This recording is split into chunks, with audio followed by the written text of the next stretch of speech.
Howdy, this is Jim Rutt, and this is The Jim Rutt Show.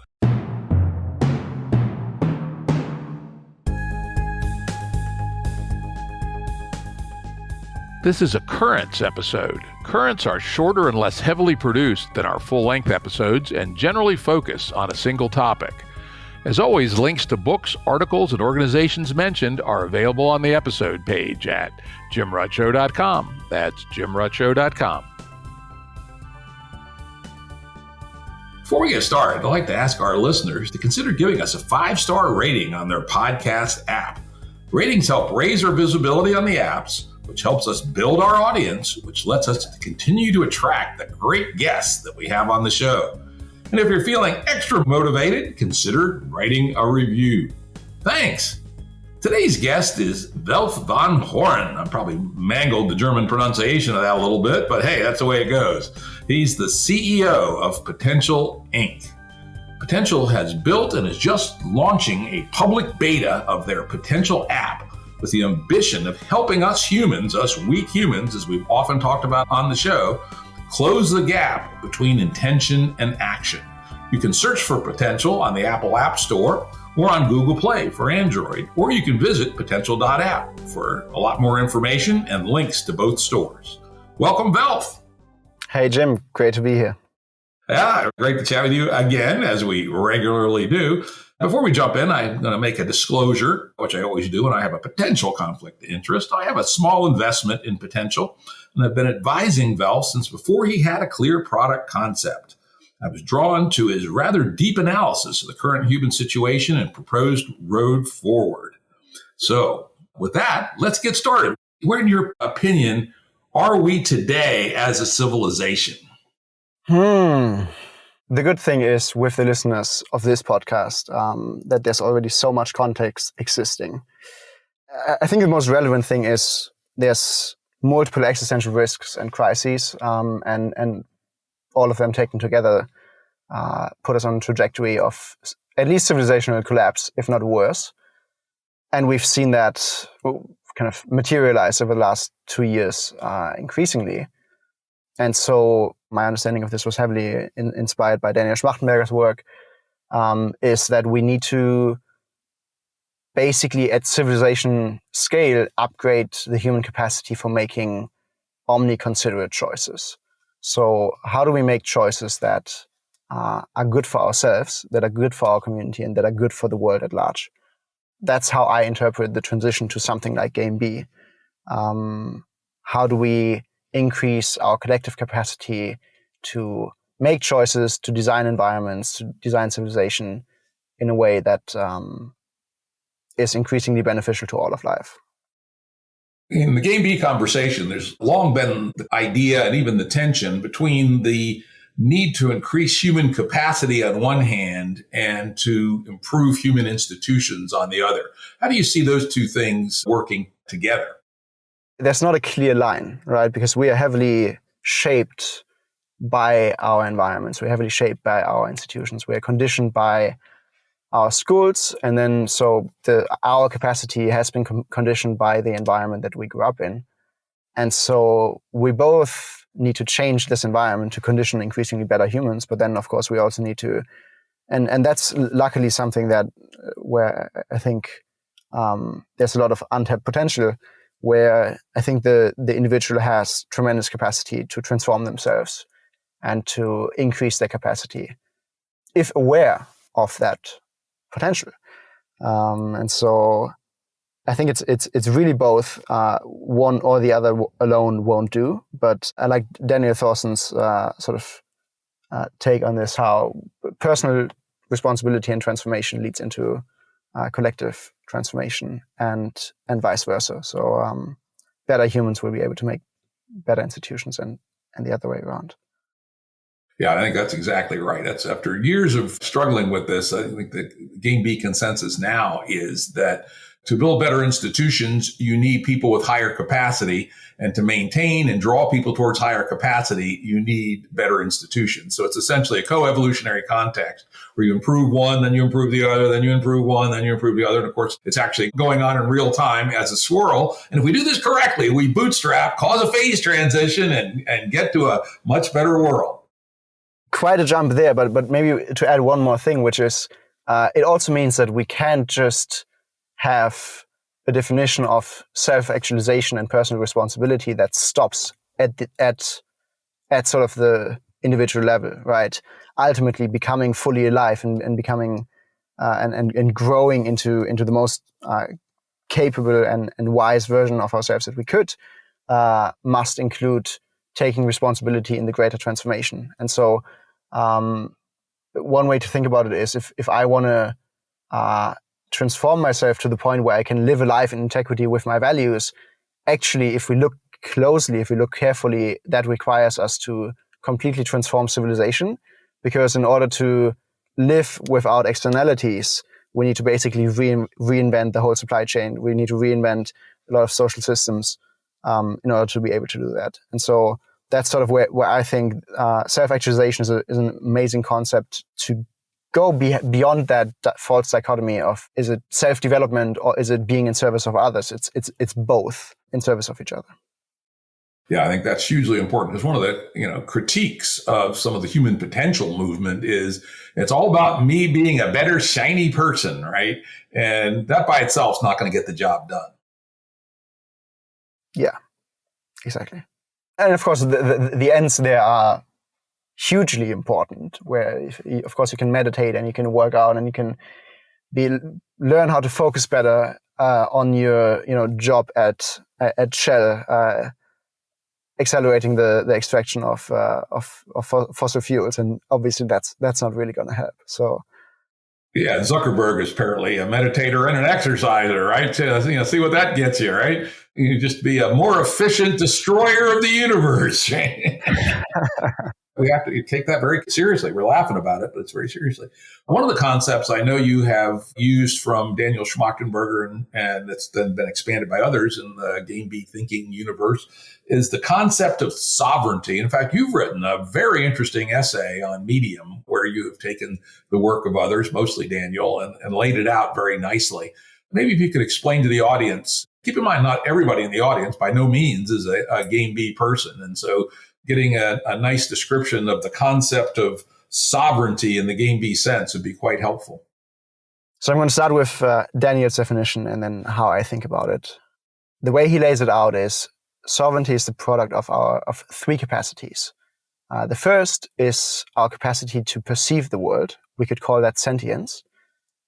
The second is our capacity to make sense of the world. We could call that intelligence. And the third one is our capacity to act on and in the world. We could call that agency.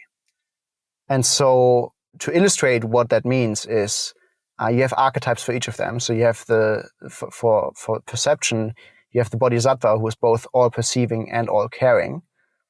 For intelligence, you have the polymath, who is sort of all knowing. And then you have for agency, the world creator, which is sort of all powerful. And you can see how the sum of these three capacities is always limited by the least developed of these capacities. So, for example, if I'm an activist who's highly caring and high on agency, but I don't quite make sense of the world in a way that allows me to actually be effective, then I'm going to be very caringly, very loudly out there doing things with a lot of energy. And my effectiveness is going to be limited, and my capacity to be sovereign and to contribute or to make omnipositive choices and to contribute to this transformation towards omnipositivity is going to be limited by my capacity to make sense. If I'm, for example, a academic who's caring and intelligent but doesn't have the agency to execute things in the world, who doesn't have the power to translate things into policy or into business decisions, then you can see how that person's effectiveness is also limited by the least developed, in this case, agency. And then the last one could be a business person who might be highly intelligent and highly powerful, but who is not connected to the care of something deeper or something beyond himself or themselves, so that they might not be able to perceive and to care about the suffering or the well-being of conscious creatures that might be impacted by their choices. And so you can then see them in their lives make decisions that are intelligent, that are impactful, but that are not guided by that care. And so taking it together, I think for this transformation ahead, we need to, both for ourselves individually and collectively, we need to develop all three capacities so that we can become more sovereign. So we want to be as perceptive and as caring as possible. So we want to be in touch with the suffering of conscious creatures in this world, even though it might be tremendously painful. We want to increase our capacity to make sense of the world. All of them can be hard depending on where you are, but our capacity to make sense of the world, I think that's a really hard one to upgrade. And then we also want to increase our capacity to be able to translate the sense that we made, to translate our intelligence into effectiveness in the world, where we might want to be able to, design communities, design local economies, design regeneration programs to bring nature back to life, and to do all of that in a way that is sort of at Silicon Valley technology startup great effectiveness, so that we can not just do these good things locally, which is important, but that we can accelerate and advance this transition on a greater scale. Perfect transition. You lay out the big vision of what we could be as humans, and then you have chosen to work in what you call the social medium of choice arena. Why is social media the place to inject your ideas, and how central is the digital realm to our life today? Obviously, with COVID, and people talked about this, it's incredibly central, and we probably spend more time online than we spend in the real world, which means that our primary conditioning environment is going to be online. And so we've seen over the last, let's say, 15 years since Facebook has been founded and since Instagram and all these other media platforms came up, we've seen that they are absolutely unprecedented in their capacity to influence human behavior at a global scale. And if you look at it from a design perspective, and if you look at the design teams and the product decisions and the design objectives and the business objectives within these companies, you can very clearly see that the engagement that we see today is like, that's the product of a careful design process. Maybe careful is not quite the right word here, but it's the result of a highly intelligent design process, an evolution of this technology over many years that, as we can see, undoubtedly is able to drive human behavior in the real world. And so the question becomes, if we as a species have technology on our hands that can influence what billions of people, how they see the world, how they feel when they wake up in the morning and they engage with the world through that medium, and then how they make choices in their day-to-day life. If we have that capacity to influence billions of people, what's a reasonable way to even relate to that? What's a reasonable way to do that responsibly? And especially given that we have right now basically the worst possible incentive system hooked up with that technology that's optimizing for addiction, outrage, polarization, all these things that Tristan and the social dilemma and so on talked about. I think that there's a tremendous imperative to do something about it. And so the question is, what the fuck do we do? Yes, that's the mission, right? Well, I am going to push back here a little bit, and it may just be that I'm an old curmudgeon, right? Which is that I continue to try to resist the digital encompassing of our whole life.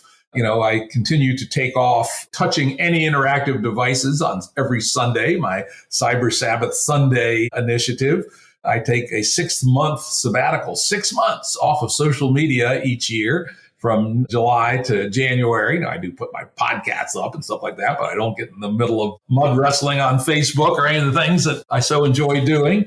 Many listeners to the show know that I took a considerable period of time where I got rid of my smartphone and went back to a flip phone. And I wrote this up in an essay called Reclaiming Our Cognitive Sovereignty. And I think the challenge of limiting our digital and virtualization is important. And this is kind of ironic coming from me. I mean, I was there at the beginning. I've been working on building our virtual world since 1980 when I worked for The Source, the very first consumer online service, where I helped design some very early bulletin board systems. I was assistant product manager for an early precursor of social media, et cetera. But I've come to the view that we have to be conscious and sovereign about not getting ourselves sucked in all the way into the digital. And the real challenge is still ahead of us, which is the metaverse, which many of us have heard about and done a little bit of talking about here on the show, where the idea is virtual reality and augmented reality are going to become, in theory, cemented into our everyday life, in which case the level of pervasiveness of digitalization that we've seen so far is just the beginning. So I'm not sure that's a good thing entirely, but it may be it's too late, that the horse, as we say, is already out of the barn. What's your thought about that? Can people and should people resist the totalization of their life being sucked into the digital realm? Yeah, of course. Totally. I think it's tremendously important. I think if we're out in nature, if we're in deep connection with friends and family, if we engage in creative pursuits, then our lives are probably going to be more meaningful than if we just spend our time scrolling through the internet. And of course, our minds are going to be a lot more healthy if they have breaks from the digital. So yeah, absolutely. Now, the question is our technology supportive of that? Is it encouraging that? Is it actively helpful in doing that, or is it getting in the way? And of course, it's doing the exact opposite. If the metric of engagement that people like Facebook and Twitter use, which is let's keep you glued to the screen for the longest possible time, whether it's doing you any good or not. This gets to the next topic that you've talked about quite eloquently, and so has our friend Tristan Harris, which is the tremendous asymmetry between the power of the unaided human and the power of these platforms. Tristan likes to say, Facebook is mining your behavior at the micro level, then using computers and software more sophisticated than that which beat Kasparov in the computer versus human world championship. And somehow we think that we can manage responsibly our behavior in this asymmetrical world. Why don't you talk about that a little bit? And then the responsibility of product designers to be fiduciaries with respect to that power. Yeah, I mean, it's not just that these computers are playing the game of chess, right? And that we obviously lose against them. It's they're playing the game of human attention, which is getting at sort of the most fundamental human freedom of, can I direct my attention to that which is meaningful to me and which is important to me? And of course, if you have some of the most brilliant technologists working in such an organization, if you have billions of dollars of resources, if you have researchers and algorithms and data on not just you personally and what you've clicked on over the last 10 years and what got your attention during what times of the day, how often and how reliably, and not just on you personally, but on 100,000 people that are most like you, then you have an opponent at the game of human attention that is just way, way beyond our monkey minds, right? And our vulnerable, limited cognitive capacity, our emotional sort of instability and vulnerability to hijack. And then you add on that also just a stressful world in which many people are experiencing anxiety and depression and so on, and using these technologies also as a way to cope with psychological and emotional discomfort. You have a pretty good setup to just replace any human agency with that system. Sorry, you've diagnosed the situation, I think, pretty well, and understand deeply the idea of ourselves as being manipulated by our products. I love I don't know who coined it, but it was a long time ago, that if you're not paying for a service online, you're not the customer, you're the product, right? And you've taken this thinking quite deeply and have used it as part of your design philosophy for your potential app. So let's now focus on these learnings, which you've had from years of study and thinking and interacting with folks, to what did you decide to do about it? And start conceptually, and then let's drill down to the specifics. Sure.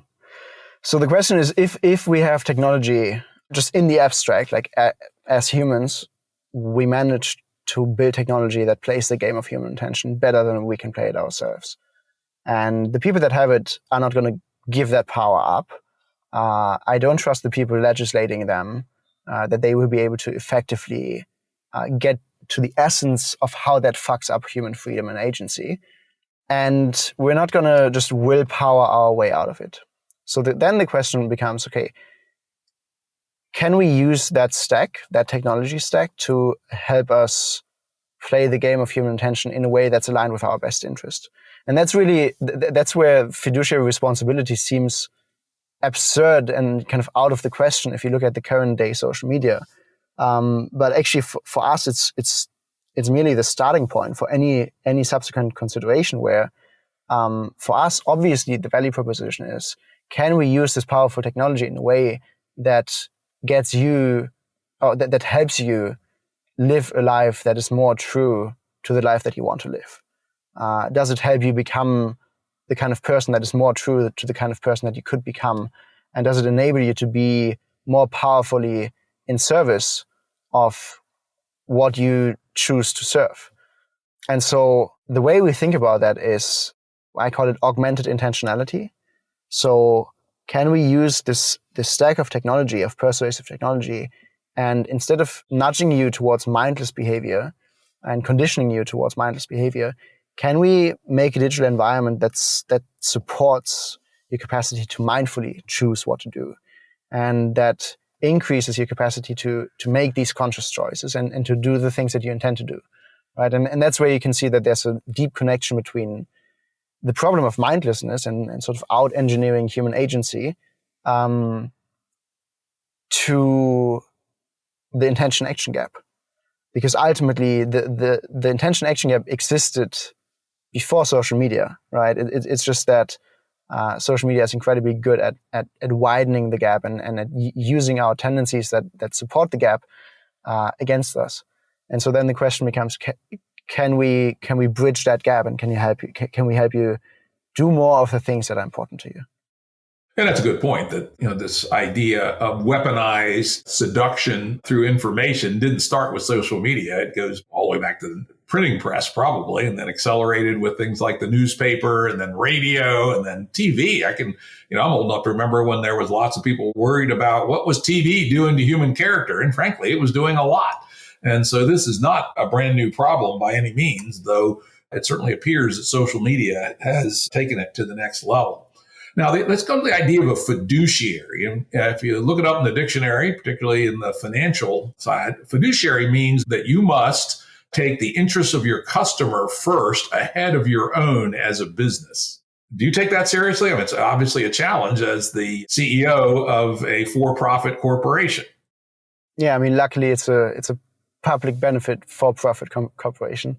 Let's talk about that for a second, that the fact that you chose the corporate form of a benefit corporation and how that informs your thinking and allows you to act honestly in a fiduciary capability. I think it's completely possible to make technology that is built around a value proposition that is fundamentally aligned with someone's best interest. And we think intentionality is especially sort of almost foolproof there, because it doesn't optimize for a specific direction of choice, but it optimizes for the quality of attention behind that choice, right? It optimizes for more mindfulness so that you can choose more consciously.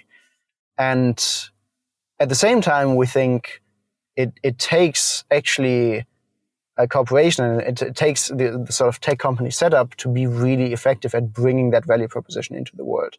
So I think there's a lot of things down the line that we need to think of in terms of preserving that fiduciary spirit and that fiduciary responsibility, and making sure that it's built into the governance structure and that it's built into the business incentives, so that it cannot be hijacked down the line. But that's sort of its own whole set of innovation that will be necessary. And for now, it's really important that we get the technology right first, and that we get the product right. And so yes, we take it seriously, and we think that the value proposition is fundamentally aligned with our users' best interest. We also think that, so we're working on this concept called attention settings, where similar to the concept that we published this summer, iOS 15 Humane, where we showed how Apple could give people more control over how they're being manipulated. It's sort of taking that concept further and saying, okay, we could either as legislators or as ecosystem providers, so Apple or Google as the app stores, we could require products that use persuasive design techniques to give users the option to opt out of these. So imagine a version of Facebook on your phone where you can say, actually, I don't want the video tab in my Facebook app. I don't want the explore section in my Instagram app. And you can see, maybe even in the settings, what the impact is of these features on the time spent on average, and have the option to turn it off. So we think that's a way in which asymmetry can be lessened and some sort of symmetry can be restored, and the playing field can be leveled. And then for potential, it's sort of like, we think what we do is inherently aligned with what you want us to do for you. So you pay us because you want a digital environment that supports you in making more conscious choices.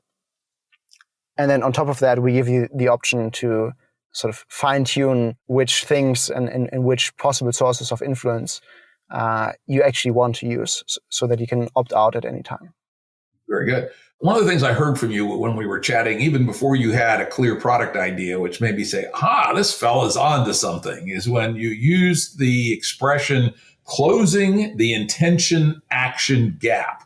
You've alluded to it a couple of times in passing, but to my mind, this is the center of why the potential app is potentially so important and such a powerful tool. So if you could lay out in some detail the idea of the intention action gap, what is it?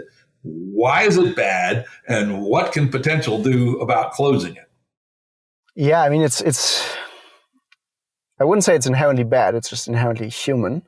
And it's actually sort of the thing that got me started on this whole journey, because a couple of years ago, I sort of realized, okay, I can set goals. I can consciously choose who I want to become. And then I can figure out, what do I need to do to become this person? What do I need to do to create this life? And I can do these things. And I was like, okay, this is great. This is much more useful than anything that I've learned in school. And so I started doing that. And then I found myself with the plan to, get up at 6 a.m. and read all these books and work out 5 times a week. And then I found myself at the end of the week or at the end of the month looking back and being like, fuck, I barely did any of this. And so this is probably also something that has to do with, being in your late teens, being in your early 20s, where self-control and sort of executive function is in general less developed. But it also is something that there's a spectrum of how able humans are to align their behavior with their intentions. And from experience and since talking to many, many, many people who share this experience, if you struggle with that, it's not just like, oh, this is kind of annoying. It is existentially a struggle to who you are, who you want to be, and who you're capable of becoming. Especially when you're ambitious, and especially if you have clear ideas on what you could do. And so closing that gap, I think for me personally is tremendously important. And we've spoken to many people since that share this experience. And of course, also, if you zoom out sort of throughout a person's life, if you have the intention of working out, but you never actually do that, or if you have the intention of reading all these books, but you never actually do that, that's sort of the ceiling of your development, because you every time, a new year comes around, it's time for New Year's resolutions, and you're like, okay, this year I'm going to read more, this year I'm going to work out more. But then there's no progress year over year, and that's both frustrating and it's also, it's holding you back. Yeah, very good. very good way to describe the value proposition. And let me tell you, it's not just you young folks that have the problem of inability to do what we know is good for us. Us geezers have the same problem, might be worse even. Who knows, right? Because our lives are more complex in certain ways. And so we have more things grabbing at our attention. And so I think this is not just a problem of teens and young adults. This is a pervasive human problem, particularly a human pervasive problem in the land of hyper novelty, as Brett Weinstein and Heather Heying recently talked about in their book. And this is a product for everybody, I'd argue. So now let's give people at least a little bit of sense about what is the potential app? What's it do? What's it for? What's it look like? Yeah, so today, and basically it's like we're starting with a very, this is day one. This is sort of what it does today is a preview for what it will do a lot more powerfully a year from now and then 5 years from now. But what it does today is it gives you basically the tools to align your phone with your intentions. And so the basic building block for that is intentions. And so you can set an intention, for example, meditate in the morning. And you can add an integration. So, for example, I use Waking Up as a meditation app. I can add that as an integration. You can add shortcuts so that you can even jump right into your daily meditation or your workout or whatever it is, or your running playlist. And then you can group these intentions in schedules so that you say, okay, in the morning, these are the 3 things that I want to do. In the evening, these are the few things that I want to do. And maybe in the afternoon or, during my lunch break or during my working hours, these are the sorts of things that I want to use my phone for. And then we have widgets that you can place on your home screen. And then what happens is you unlock your phone in the morning and you see exactly the intentions that you have for that time of the day. And you have the integrations right there. So you unlock your phone, you see your intentions for the morning, and you can tap them. You can open your meditation through that, and then you meditate. And it's it reduces all the complexity of like, okay, let me unlock my phone. Let me try to not look at all the notifications. Let me look for the app. Let me look for the right meditation. It removes all that and tries to make it basically as one tap easy as possible, so that you can just tap it and be right in it. And then if you use, for example, a meditation app, or if you use a workout app, we use an Apple Health integration so that once you've done it and you come back to potential, we can just check it off for you because we know through Apple Health that you've done that behavior. And then you can keep track of that over time, and you can also share these things with your friends. You talk about the tracking and the statistics part. I mean, these are rudimentary today, but with visions for more coming soon. Yeah. So there's a lot of habit trackers out there, and we purposefully don't position potential as a habit tracker. People use it as a replacement to their habit tracker, but it wants to be more than that. But one key aspect of changing your behavior over time is understanding it and understanding what you do. And so the idea there is that if you keep track of the things that you do, and ideally through integrations, you can keep track of them automatically. So how long you sleep, or how often you work out, how often you meditate, how much time you spend learning a specific language with Duolingo, for example. All these things we can just keep track of in the background. And then you can come back at the end of the week, or we send you a report at the end of the week, not currently, but very soon. And you see, okay, these are the things that I did. And then over the last month, these are the things I did more consistently. These are the things I did less consistently. And as that whole experience gets smoother over time and gets more integrated with also, let's say, your distraction spirals, or the ways in which you mindlessly spend your time, we're hoping to help you identify patterns in, okay, if I don't work out and if I don't see friends for like 3 days, that makes me more likely to then compulsively scroll Twitter for an hour.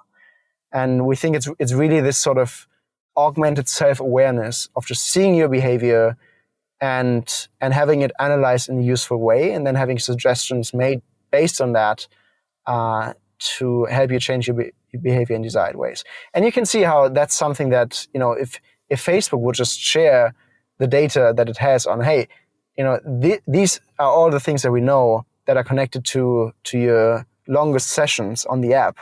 You could learn from that. And so we're hoping to just take a data set that is similar to that and apply it in a way that serves you. And that serves you. That's the important part. I mean, that's why I do love this company, and I love the idea behind it, which is if you take a fiduciary perspective, that it's literally your stated and official role is to do what's right for the customer, taking their behavior and their actions and presenting it to them in the way that's most beneficial to the customer is a hugely powerful change in the business model from today's social media. Yeah. And I mean, and maybe it's naive in our thinking, but I truly believe for sure that if we do that, and if we can build an organization that does that, that truly serves the best interest of the customer, if you're paying us to help you allocate your attention to what's important to you, if you are paying us to make technology that helps you do more of the things that are important to you, then doing that as well as possible and in a way that's as aligned with your best interest as possible is obviously going to be good for us in the long term as a business, especially when there's a $1 trillion industry doing the exact opposite. Yeah. And this is key that your business model you've chosen, you and I discussed this for quite a while before you kind of converged on it fully, which is, this is a subscription app, which people pay, $5 a month, I think, for the basic service. And that puts one in a very different position than receiving a free product and a free service where you are the product and the provider of the platform has every incentive to squeeze every bit of value out of your behavior. The symmetry is entirely flipped. Welf now has the problem of making you happy, making you feel like you're getting value for your $5 a month. And that strikes me as a vastly more healthy way to structure a business. In fact, I believe the internet basically went to hell when the economics got to the point where products could be fully funded by advertising. Think about where the rot really took off, which was in the early double aughts. And that was just about the time that underlying technologies got cheap enough that ads weren't enough to float products by themselves. And going back to a very modest subscription strikes me as hugely wise business design decision. Yeah, it sort of stood out ultimately as the one thing that makes the most sense for us. I think there's still, with subscription businesses, there's still some possible pitfalls, especially when you're if you look at entertainment, if you look at Netflix, if you're as a customer paying us for entertainment, then of course your addiction to our product will be the best predictor of if you're going to renew your subscription next month, right? So that's why we see Netflix competing with sleep, even though it's a subscription model, right? And ironically, producing The Social Dilemma, although it's not entirely outside of the conversation. But if we look at real world value, if we look at real world behaviors around health, around fitness, around education, around focus and effectiveness, we think it's a positive sum game, and it's a game where we can easily create so much more value for you than you need to pay us for us to be a viable and scalable business. And that's going to be a huge difference, because I think we and many companies in this field can create value and value and value and value and actually enrich people's lives going forward into the future.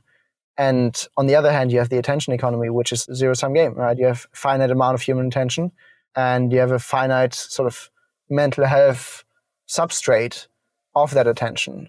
And you can only take so much before it all goes to shit. Indeed. Well said. Now, one of the areas that you are working on, again, you have early versions of it in the current product, but I know you have much stronger views for the future, which is the social context. Humans are inherently social animals. And sometimes our hyper individualist Western neoliberalism makes us forget that, but it's just not true. We are social animals, right? Talk a little bit about how you think about the social aspects of the potential app, what you have today and what you think you might have, where you want to explore in the future. Yes. So ideally, we would be living in built environments, in physical environments where we get to collectively and engage in meaningful practices, where we get to have the conditions for high quality attention, where we have the conditions for deep connections, and where we can engage in shared processes of transformation. Kind of like a monastery, right? A place for practice, a place for the cultivation of wisdom. Now, we can't really, at this point in time, we can't really design a monastery and then bring that into every city in the world. That wouldn't really work. But what we can do is we can give you a more monastic digital environment. And one really critical part of that is a sense of presence and sort of a community of practice.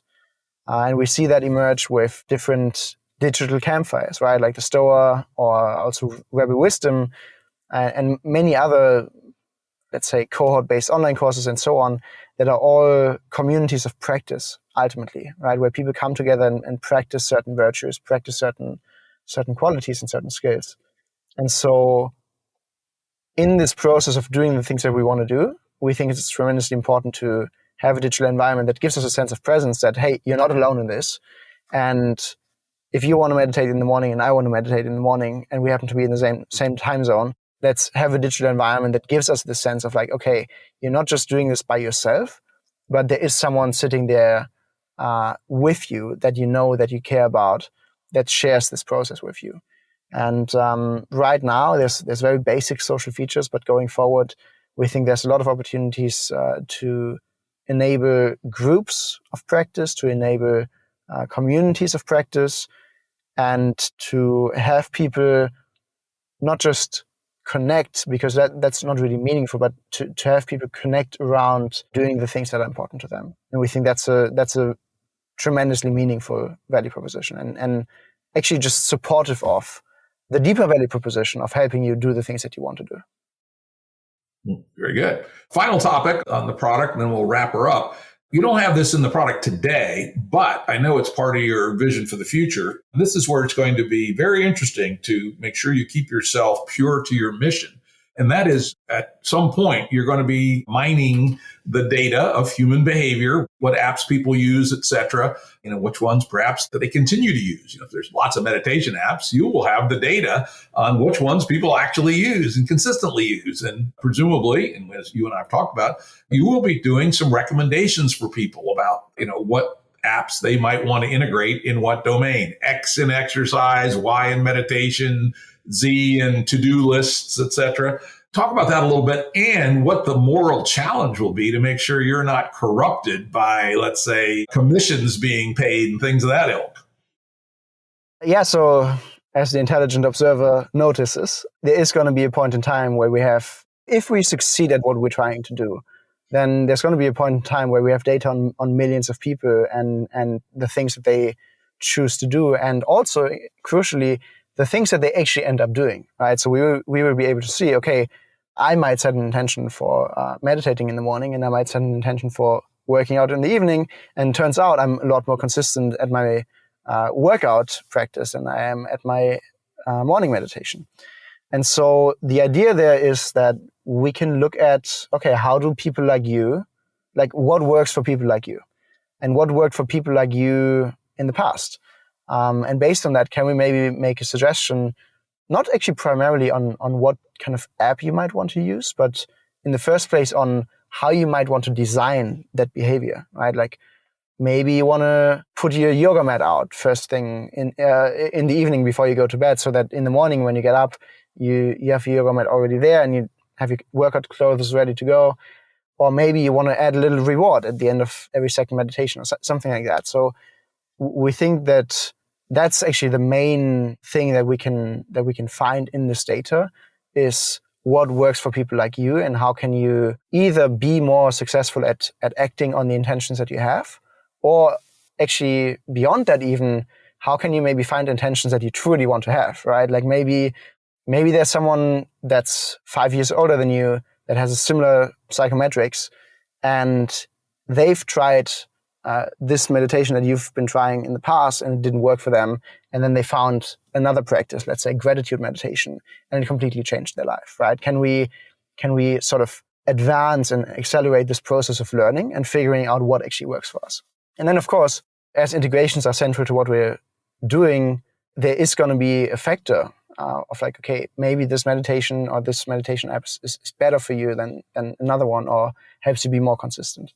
And we'll be able to see that. We'll be able to make suggestions and just be like, hey, for percentage of people like you, this app works better than the other, or just helps them be X% more consistent with the practice.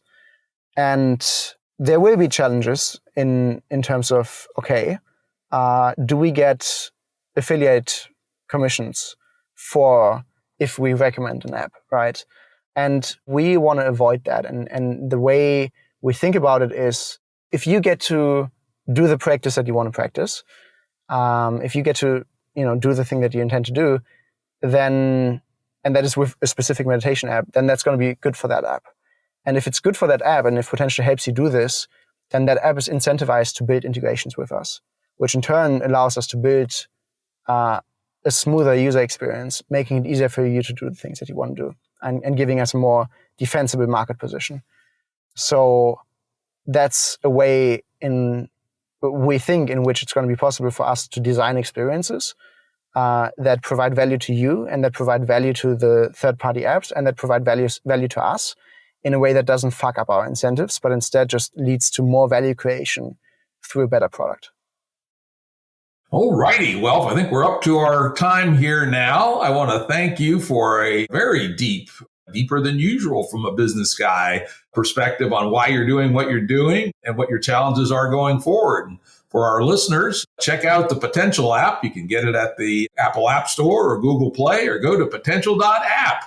Any final thoughts? Yes, after signing up, you can use the code JimRutshow to get in, because we still work with invite codes. Otherwise, Jim, thank you for your support and guidance throughout the process, and it's been great. Hey, thanks. Yeah, key thing, Jim Rutshow with spaces or all one word? One word. One word. Jim Rutshow, no spaces. All righty. Well, thank you very much, Welf, for a very interesting conversation. Production services and audio editing by Jared Janes Consulting. Music by Tom Muller at modernspacemusic.com.